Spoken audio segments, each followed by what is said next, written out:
Donc quand on a le PIB, quand il augmente, ça voudrait dire que la valeur a augmenté entre 2 années. Quand il baisse, ça voudrait dire que la valeur a baissé en 2 années. On parle de croissance du PIB, on parle de décroissance du PIB.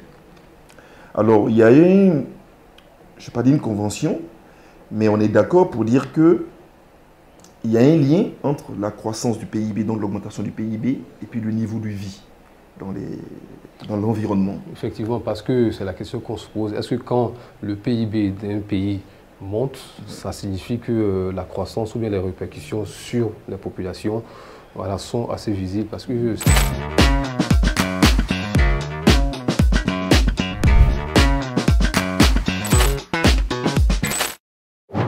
Bienvenue, vous êtes au rendez-vous de l'entreprise, votre émission consacrée à votre évolution dans le monde de l'entreprise et de l'entrepreneuriat. Nous poursuivons donc notre série sur les différents modèles d'entrepreneuriat et aujourd'hui nous allons parler du freelance comme modèle d'entrepreneuriat. Alors pour comprendre toutes les questions autour de ce thème, je suis accompagné de M. Ouattara Navaga. M. Ouattara, merci d'avoir accepté notre invitation. C'est un plaisir. M. Ouattara est expert comptable, dirigeant d'une entreprise d'expertise comptable et chef d'entreprise. Alors M. Ouattara, le freelance, qu'est-ce que c'est ? Merci pour la question. Alors, il faut déjà comprendre, freelance, l'origine du mot, il est assez lointain. À l'époque, il désignait, je crois, des soldats dont on louait les services. Et donc, il y avait une arme qu'on appelait la lance. Donc, le freelance était le soldat qu'on prenait pour aller combattre sur un théâtre d'opération en étant indépendant. Donc il vendait ses services indépendamment d'un pays ou d'un État. Et puis progressivement, ça s'est retrouvé dans le monde de l'entreprise pour désigner une personne qui vend ses services à titre individuel et indépendante, sans avoir une contrainte de subordination, de lien de subordination avec un supérieur, donc son DG, ou avec qui que ce soit. Donc, si on veut traduire ça dans le langage courant français, c'est un travailleur indépendant. Ce n'est pas autre chose que ça. D'accord, c'est bien retenu. Alors, quelles sont les principales différences entre ce freelance et un emploi de salarié traditionnel dans une entreprise ? La première grosse différence qu'il faut noter, c'est le lien de subordination. Vous savez que quand vous êtes salarié dans une entreprise, vous avez votre contrat de travail vous dit qui est votre patron. Et puis peut-être qui sont vos subalternes, si on peut dire ça comme ça. Et puis quelles sont vos conditions de travail et autres. Dans le cas du freelance, vous n'avez pas ça. Vous n'avez pas de supérieur hiérarchique. Vous êtes seul, c'est vous qui décidez comment vous travaillez, comment vous faites. Tant que ça correspond aux besoins de vos clients, c'est vous qui fixez vos heures de travail, qui fixez vos heures de descente, ce que vous voulez. Donc la grande différence, c'est l'indépendance que vous avez en tant que freelance par rapport à un travailleur qui, lui, peut-être qu'il est obligé de venir à 8 heures au travail, descendre à 18 heures, avoir une pause de 2 heures pour le déjeuner. Avec le freelance, c'est différent. D'accord. Et on constate aujourd'hui que c'est un modèle qui séduit de plus en plus de professionnels en quête d'autonomie et de flexibilité. Est-ce qu'il y a des avantages à être freelance plutôt qu'un salarié dans une entreprise? Alors, d'abord, avant de parler des avantages, je pense que pour être un freelance, il faut avoir une compétence. Il faut avoir des compétences à pouvoir... Oui, ça aurait fait l'objet de ma prochaine question. Mais d'accord, ok. Il faut avoir donc des compétences. Bon, d'accord, donc on va être pas à pas. Oui. Quelles sont les qualités essentielles ou requises déjà pour devenir un freelance et quels sont les avantages de choisir ce modèle-là comme un modèle d'entrepreneuriat aujourd'hui? D'accord. Déjà, il faut dire que, comme je disais tantôt, il faut avoir des compétences. Il faut avoir quelque chose à proposer aux gens. J'ai tendance à dire que quand on crée une entreprise ou un business, c'est parce qu'on a des solutions à des problèmes qu'on a identifiés. Si nous n'avons pas ces solutions, nous sommes des problèmes pour les autres. Donc la première étape, c'est d'avoir des compétences. La deuxième chose, ou j'allais dire étape pour être freelance, c'est d'avoir l'esprit de liberté, de se dire, j'ai pas l'envie d'avoir de contraintes, comme je disais tantôt, de temps, d'heures, de manière et autres, avec quiconque. Et donc moi, ça me permet, en tant qu'indépendant, de pouvoir faire, j'allais dire, ce que je veux dans le cadre de mon activité. Alors, vous demandiez tout à l'heure, c'est quoi la grande différence entre le freelance et puis le travailleur indépendant? Et vous me demandiez, est-ce que c'est un modèle entrepreneurial qui est à développer, à encourager? Oui. Oui, il est encouragé parce que tout le monde n'a pas forcément les moyens qu'il faut pour créer une entreprise à part entière. Faire travailler des gens pour soi, ça nécessite de l'argent, ça nécessite du temps parce qu'il faut les former. Et quand on n'a pas ce temps et on n'a pas cet argent, et que nous, on a les compétences, on peut développer notre business sur la base de ce freelance. Donc voilà, en gros, à mon avis, l'avantage, j'allais dire, qu'on peut avoir de décider de travailler pour soi-même et puis, comme on appelle, avoir des revenus. Voilà. D'accord. Alors, comment se négocie un contrat pour le freelancer avec une entreprise indépendamment donc d'un cadre? Parce qu'il n'y a pas de cadre de travail établi. Sinon, si il y en a un, merci de nous... D'accord. Déjà, ce qu'il faut savoir, c'est que le freelance, ce n'est pas une forme d'entreprise. Non, ce n'est pas une forme d'entreprise. Vous vous souvenez, il y a quelques semaines, on a fait une émission sur les formes juridiques des sociétés et autres. Le freelance, ce n'est pas une forme d'entreprise, mais c'est une modalité, j'allais dire, de mise en œuvre d'un projet d'entreprise. Quand on est freelance, on peut travailler pour des particuliers, ça veut dire des gens à domicile et autres. On peut travailler pour des entreprises. On peut travailler pour plusieurs catégories d'acteurs économiques. La question qu'on peut se poser, c'est quel est le support juridique que nous prenons pour exercer notre métier de freelance. Tout à fait, oui. Est-ce que nous allons travailler, j'allais dire, en tant que civil, ou on va travailler en tant que commerçant? Le commerçant, c'est celui qui fait les mêmes actes de manière répétitive, dans le but de gagner de l'argent là-dedans. Le civil, c'est celui qui fait de manière occasionnelle.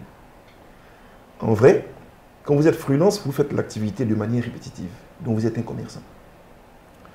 Donc la règle doit être que le freelance puisse s'immatriculer au registre des commerces, qu'il puisse s'immatriculer auprès de la Caisse nationale de prévoyance sociale, qui est la CNPS, oui. Qu'il puisse s'immatriculer auprès de l'administration fiscale, donc avoir un compte contribuable. Pourquoi je dis ça? Parce que ça me permet de répondre à votre question de quel est le type de relation qu'il va avoir avec ses partenaires, les contrats qu'il va signer avec eux. Si vous n'avez pas de support de votre business, ça va être toujours compliqué pour vous que des gens décident de se mettre en relation avec vous. Parce que les gens ont envie d'avoir une garantie. Peut-être même une garantie de l'exécution du marché qu'ils vont vous donner. Tout simplement parce que si vous n'avez pas exécuté le marché, c'est une perte pour eux. Et donc, pour pouvoir avoir cette garantie, ils vont vous demander une facture qui matérialise la relation entre vous, un contrat et autres. Et donc, je disais tantôt, pour avoir ce contrat, il faut avoir, en tout cas dans le cadre de l'exploitation d'une activité commerciale en Côte d'Ivoire, il faut avoir au moins un registre de commerce, il faut avoir un compte contribuable, il faut être immatriculé à la CNPS. D'accord. Alors, à quoi est-ce qu'on s'expose si on ne remplit pas toutes ces conditions administratives?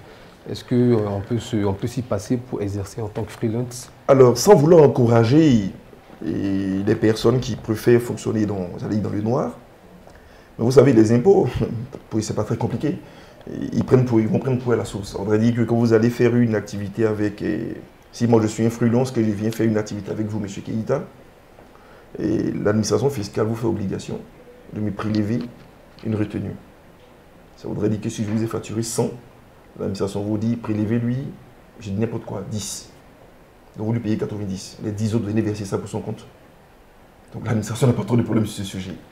D'accord. Par contre, le problème arrive sur la responsabilité et puis sur la sécurité que les acteurs peuvent avoir dans les échanges. Si vous n'avez pas de le registre des commerces.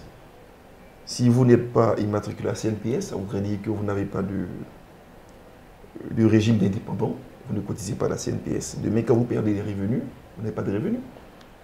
Par contre, quand vous êtes immatriculé à la CNPS, que vous payez des cotisations, lorsque vous arrivez à une situation où vous n'avez pas de revenus à la CNPS, vous payez des revenus de remplacement qui vous permettent de pouvoir vivre un temps soit peu en attendant d'avoir de nouveaux revenus. D'accord, ok, c'est bien retenu. Mais alors, M. Ouattara, dites-nous, comment un freelance peut-il s'assurer, d'accord, un revenu régulier, d'accord, sinon avoir certaines activités, La première chose, c'est la qualité du travail. Étant donné que voilà, il est dans un environnement qui est assez stable, qui est assez incertain. Donc, la première chose pour moi, c'est la qualité du travail. En tout cas, je suis de ceux qui pensent que la qualité se vend d'elle-même. La difficulté que nous avons aujourd'hui avec les jeunes entrepreneurs, avec les freelances, si on parle d'eux, c'est qu'on veut gagner de l'argent, mais on n'a pas forcément envie de faire le travail qui va avec. Vous allez peut-être remarquer, peut-être que ça vous est déjà arrivé, d'avoir acheté quelque chose sur Facebook ou sur en tout cas une plateforme, et dès que vous avez un retour, une difficulté que vous appelez le vendeur, ça devient des histoires. Oui. Il commence à ne plus décrocher l'appel, il commence à vous dire vous m'emmerdez et tout ça. Mais il oublie qu'un client satisfait appelle de nouveaux clients. Le meilleur commercial pour vous, c'est votre client qui est satisfait. Ça voudrait dire que lorsque vous avez laissé sur le bord du chemin un client qui est insatisfait, peut-être que vous ne le savez pas, mais c'est des potentiels clients que vous avez perdus. Donc pour moi, oui, le premier élément, c'est la qualité de service.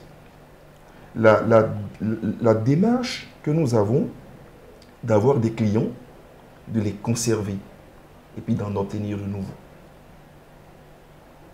Et cette démarche-là, elle tourne autour de la qualité de nos services. D'accord, ok, c'est très bien retenu. Alors, M. Ouattara, dernière question, donc avant la question joker. Quel conseil pour un salarié qui envisage de quitter son poste pour se lancer dans le freelance? Quelles sont vos recommandations, quels sont vos conseils? Alors, tout est une question de business plan. On va revenir à la question parce qu'un freelance fait un business plan également. Hein. Il se dit, je me projette dans 6 mois, dans 1 an, dans 2 ans. Comment est-ce que je vais gagner des revenus pour pouvoir vivre? C'est ça le cœur de la question. Parce que quand on est salarié, on a un revenu, j'allais dire qui est plus ou moins certain. Et par contre, quand on est freelance, on dépend donc de nos clients, des potentiels marchés et autres.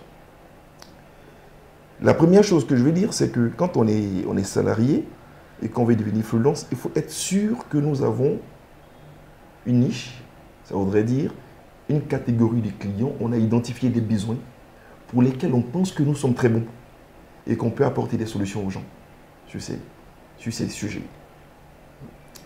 Il faut sans doute avoir déjà essayé d'apporter ces services à une catégorie de clients et puis connaître le retour que ces clients ont sur les services que vous leur apportez.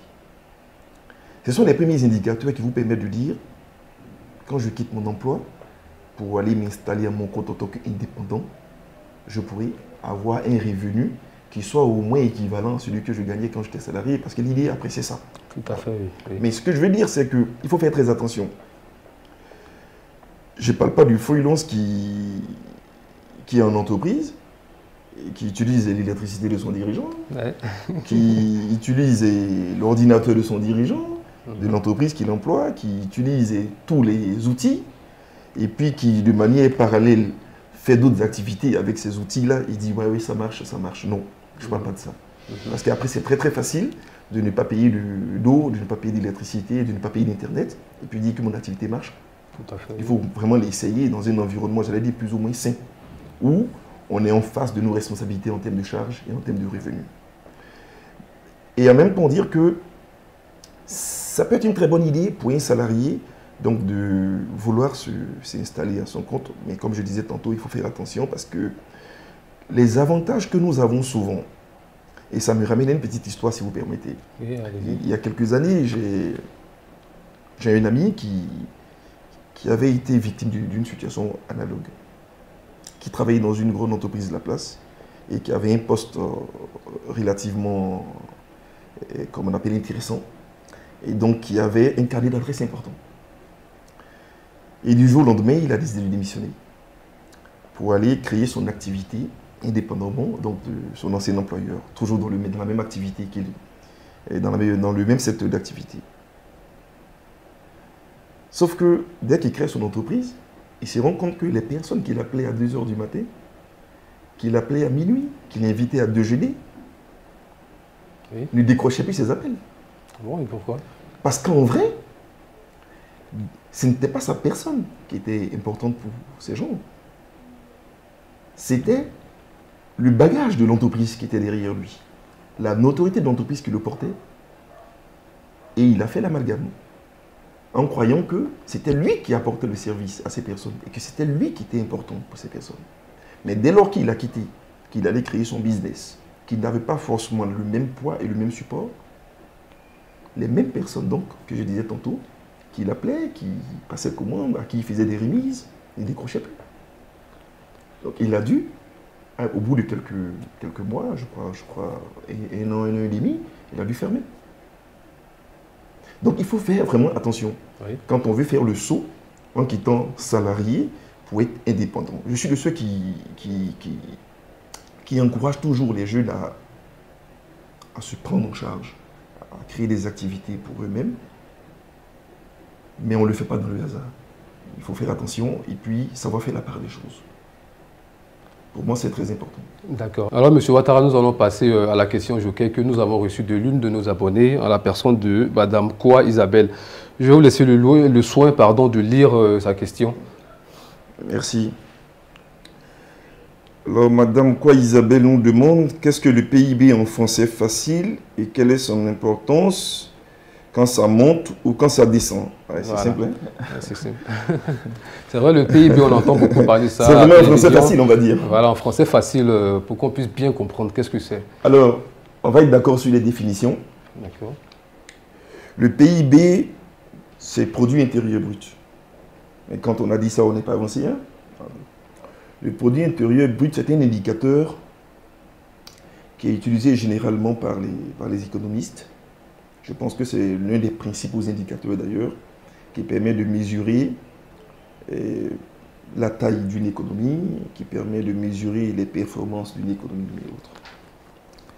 Et cet indicateur est calculé généralement grâce à un autre indicateur, à une autre information qu'on retrouve généralement dans les bilans des entreprises. On dit les états financiers, les bilans. Vous savez, chaque année, les entreprises déposent des bilans auprès de l'administration fiscale. Donc ce document-là, qui synthétise leurs activités, achats, ventes, dépenses, tout ça, jusqu'au bénéfice, c'est ce document que les économistes prennent et ils identifient une information à l'intérieur qu'on appelle la valeur ajoutée. Et c'est la somme de cette valeur ajoutée-là qu'on prend pour calculer le PIB. Donc si vous comprenez très bien, vous allez voir que le PIB, oui, c'est la somme des valeurs ajoutées et les valeurs ajoutées elles-mêmes, ce sont des masses, j'allais dire, ce sont des valeurs nominales. Voilà, un peu comme 100, 10, 20, 2000, 1 million. C'est la somme de tout ça qu'on fait et puis on obtient le PIB pour le pays.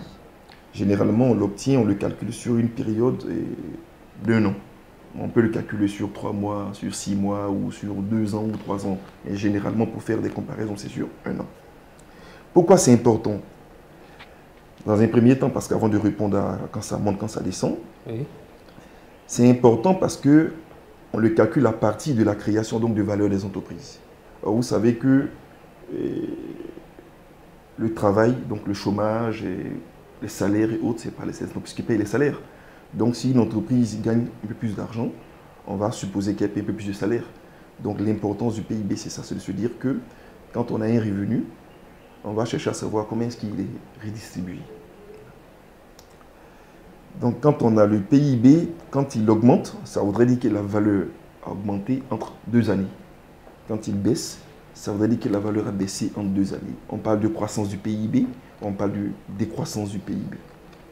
Alors il y a je ne vais pas dire une convention, mais on est d'accord pour dire que il y a un lien entre la croissance du PIB, donc l'augmentation du PIB, et puis le niveau de vie dans l'environnement. Effectivement, parce que c'est la question qu'on se pose. Est-ce que quand le PIB d'un pays monte, ça signifie que la croissance ou bien les répercussions sur la population voilà, sont assez visibles parce que bon, en fait, c'est pas automatique. C'est pas automatique. Et d'ailleurs, je pense que c'est l'une des critiques que, comme on appelle certains économistes, font au PIB en tant qu'indicateur.